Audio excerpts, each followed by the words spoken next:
Bonjour à tous, voici votre dernière vidéo de l'année et nous allons partir en Californie. Je commence par mettre un tout petit peu de drawing gum sur les roses et sur le bout des feuillages du palmier un peu jaunis. Maintenant nous allons faire un beau ciel de Californie avec un bleu très intense.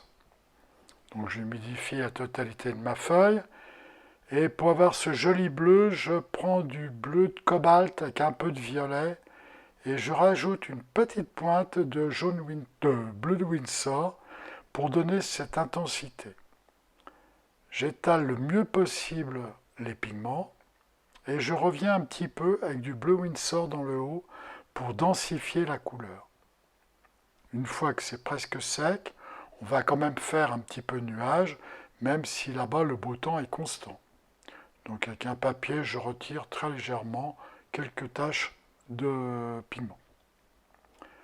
Je commence par le rosier, je peindrai donc toute la maison à la fin et je commence par toute la végétation d'abord. Donc au départ, le rosier sera peint avec trois verts différents. Un premier vert clair avec beaucoup d'eau, un deuxième vert moyen, ainsi que le laurier fleur qui est en bas à gauche. Pour ne pas vous ennuyer, je saute un petit peu l'accélération du travail, car entre le rosier et le laurier, c'est exactement la même technique. Là, je renforce pareil mon laurier. Alors la touche est un peu différente, c'est plus des petites feuilles, donc vous remontez le pinceau délicatement de la pointe des poils. Pour donner un peu plus d'éclat, je passe un voile de jaune transparent sur l'ensemble.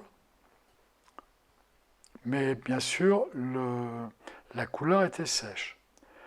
La couleur du bois doit être un bleu, puisque c'est une maison bleue, très très clair. Ça sera du bleu de cobalt, mais vraiment très clair. Si vous voulez, j'ai pas voulu faire blanc pour pas laisser le blanc du papier, mais ça sera un bleu vraiment très très pâle. Il faut que ça contraste bien avec le ciel. Bon, la gouttière, je la laisse blanche.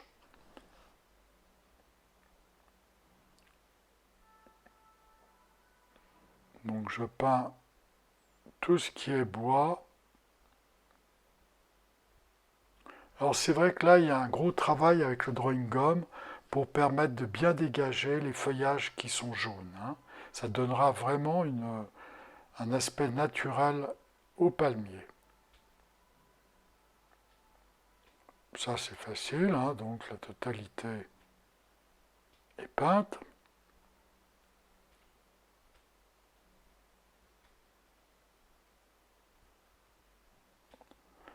Maintenant, afin de mettre de la lumière sur la façade de la maison, je vais peindre le pignon de la maison opposée très sombre, avec un joli gris bien sombre. Donc ce gris est fait comme à l'habitude, bleu dinde d'entraîne, marron de périlène, petite pointe de brun vandyck. Alors c'est vrai que c'est ce mur à l'ombre qui va donner de la luminosité à l'ensemble. Maintenant, c'est un travail long, j'accélère énormément parce que sinon vous allez vous endormir devant la vidéo. Vous travaillez avec un joli vert fait de Kinagold ou de jaune transparent, bleu Windsor, petite pointe de terre de sienne brûlée. Et vous allez peindre tous les feuillages en regardant bien la photo, en vous inspirant. Donc le travail est assez facile, mais nous reviendrons en deux temps. Je joue sur des différences de verts. Il y a des verts un peu plus sombres et d'autres un peu plus clairs. Là, on est dans la partie compacte du palmier où il y a les dates qui apparaissent. Donc là, je peux remplir complètement l'intérieur du palmier. Pensez que chaque feuille du palmier, c'est un éventail. Pensez-le dans votre tête quand vous peignez. Ça vous permettra de mieux comprendre finalement ce que vous êtes en train de peindre. Une fois que vous allez peindre un feuillage, donc c'est une sorte d'éventail. Donc vous peignez l'intérieur et après vous renforcez avec des verts beaucoup plus sombres.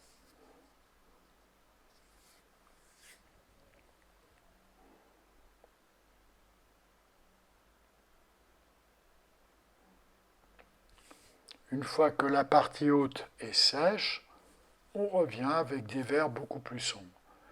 Alors bien sûr, ces verts plus sombres sont faits avec du bleu Winsor et du brun Van Dyck et un petit peu de Kinagold.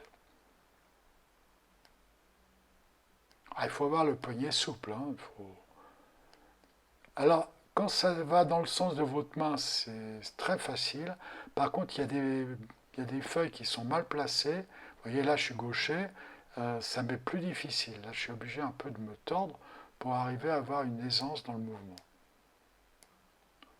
Par contre, si j'avais pas fait la vidéo, j'aurais retourné mon bloc. Ça aurait été beaucoup plus facile. Mais pour la vidéo, j'ai souffert le martyre.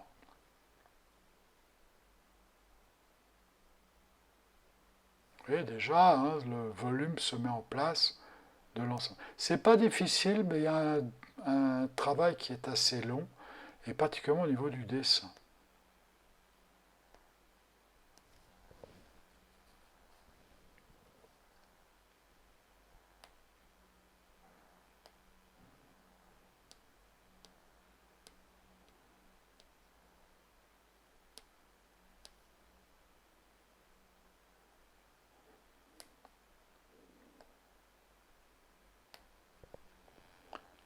En attendant que je peins, je vous aurais bien mis la Maison Bleue de Maxime Le Forestier, mais Google m'aurait demandé des droits d'auteur, donc malheureusement, je ne peux pas le faire.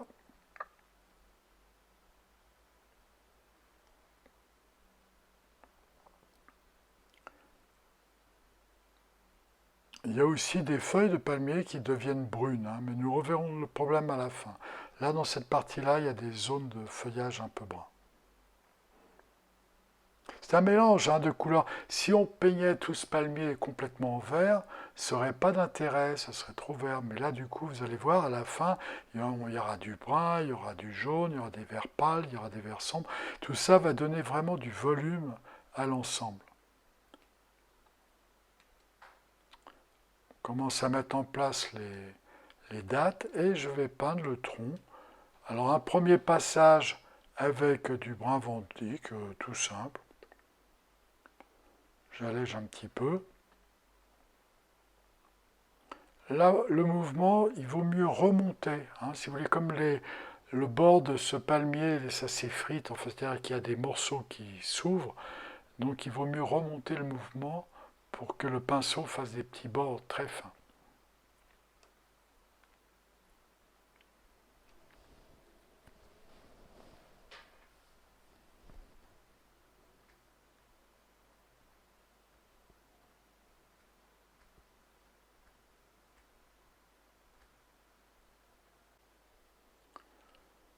Maintenant, toujours avec un gris assez soutenu, avec les mêmes bases de couleurs que le mur que nous avons peint, je commence à marquer l'acrotère du toit et je mets en place un petit assombrissement déjà dans les fenêtres.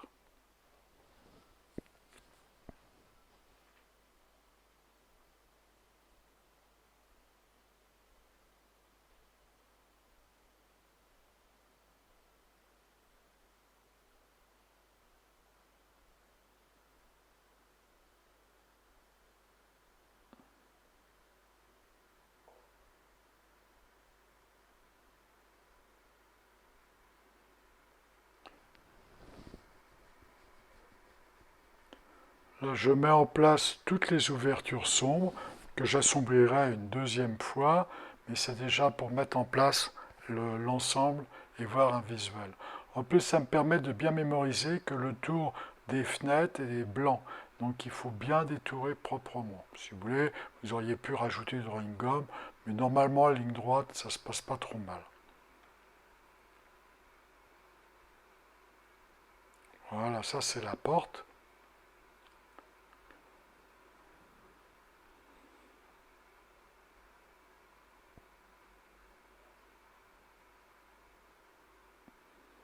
Et j'assombris un peu plus fort l'intérieur.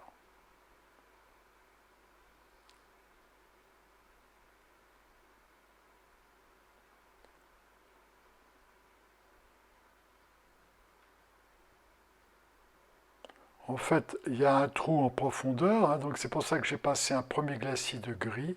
Et quand c'était bien sec, je pouvais repeindre l'intérieur. Du coup, ça donne une ombre intérieure à la fenêtre. N'ayez pas peur de vraiment assombrir cette fenêtre ronde, hein. Ça va donner de l'éclat à la façade.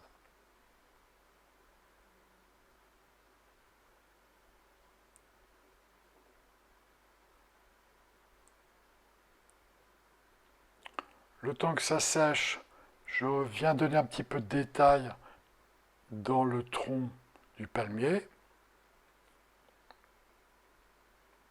toujours avec du brun vandyck, hein, pour donner quelque chose d'un petit peu rugueux.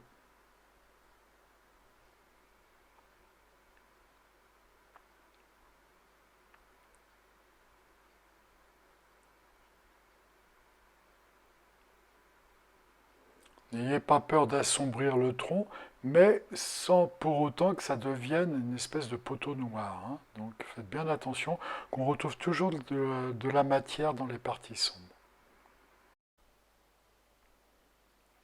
Maintenant, toujours, puisque vous êtes avec le pinceau de brun, quelques branchages au rosier. C'est un rosier grimpant, hein, donc les branches s'entrelacent un petit peu.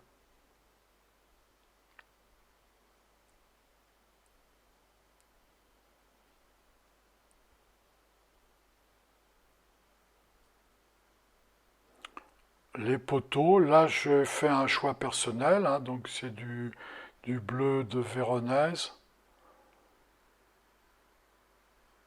Mais vous pouvez mettre une autre couleur, hein, de votre choix, il n'y a pas de problème. Mais je reste dans une tonalité un peu moderne, disons. Je me sers beaucoup de la règle, hein, pour faire des traits droits, c'est toujours parfait. Bien sûr, je suis capable de tirer des traits droits, mais ça me permet d'aller très vite. Et en plus, le fait de peindre rapidement un trait, ça donne une qualité au rendu qui est... Ouais. Vous voyez là, bon, je l'ai fait à main levée, hein, mais par contre là, il y a des petites tuiles, donc en fait, je peux un petit peu raccorder. Je renforce encore mes contrastes. Il ne faut pas avoir peur de contraster, hein, parce que c'est... Ah, j'ai voulu tenter à main levée, mais non, je me suis dégonflé. J'accélère, parce que c'est un petit peu long, donc j'assombris bien l'intérieur. Et le palmier fait des ombres portées sur la maison. Donc avec le même gris, vous allez peindre des ombres sur la maison. Ça recommence, il faut refaire encore des éventails. Des ombres du poteau sur le mur. Et j'assombris encore le rosier avec des feuilles. Et particulièrement, je repère à l'endroit où il y a du drawing gum pour faire éclater, si vous voulez, les roses, les petits roses que je vais mettre dans les fleurs. Si j'assombris avec des feuillages autour, du coup, c'est vraiment, ça se voit bien. J'assombris encore un petit peu quelques touffes à la base pour donner plus de contraste. C'est le contraste, hein, qui fait la beauté de l'aquarelle. Je fais la fenêtre maintenant. J'assombris.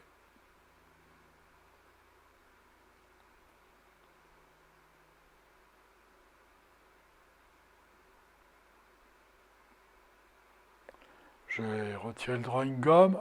Donc maintenant, je vais peindre les feuillages qui ont jauni, qui normalement devraient être coupés. C'est pour ça que c'est un arbre qui demande beaucoup d'entretien. Tous les ans, il faut couper les palmes séchées. C'est vraiment contraignant. Mais là, pour nous, on s'en moque, on est aquarelliste, hein, c'est pas nous qui le faisons. Donc nous allons peindre ces feuillages jaunes. Alors quinagold avec un petit peu d'orange ou un petit peu de terre de sienne brûlée. C'est un jaune très légèrement brun.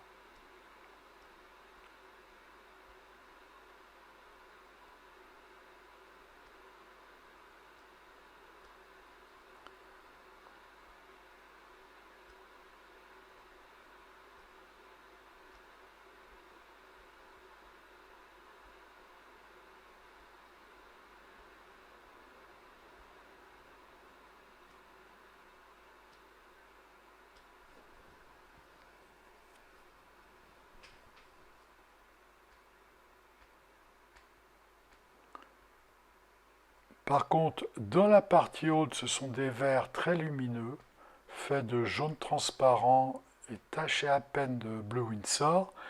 Et du coup, les verts doivent être très très lumineux, hein. N'ayez pas peur d'exagérer pour donner vraiment quelque chose de vivant à l'ensemble.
Maintenant, on marque les poteaux, laisser une lumière sur la partie exposée à la lumière, assombrir.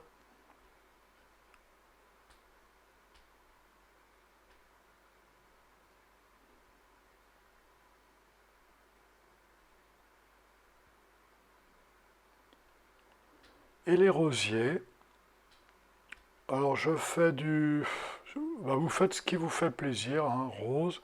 Moi j'ai l'habitude de mélanger du rose et permanent avec de l'orange Windsor.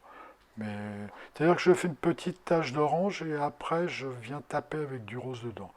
Mais chacun peut faire selon son goût personnel.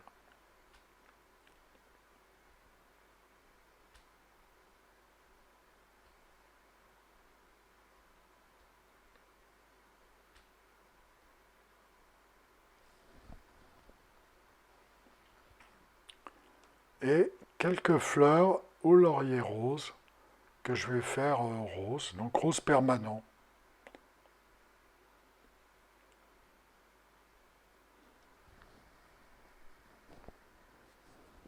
Ça porte une note de gaieté, hein, à cet ensemble.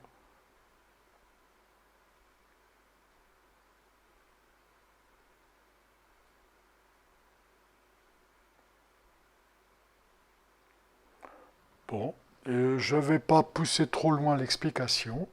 Et ben voilà le travail. Et ben écoutez, je vous souhaite une très très belle réussite et surtout du plaisir à réaliser cette aquarelle qui va vous envoyer en voyage et vous faire rêver de beaux voyages en Californie. Merci à tous pour votre participation pour cette année et à bientôt.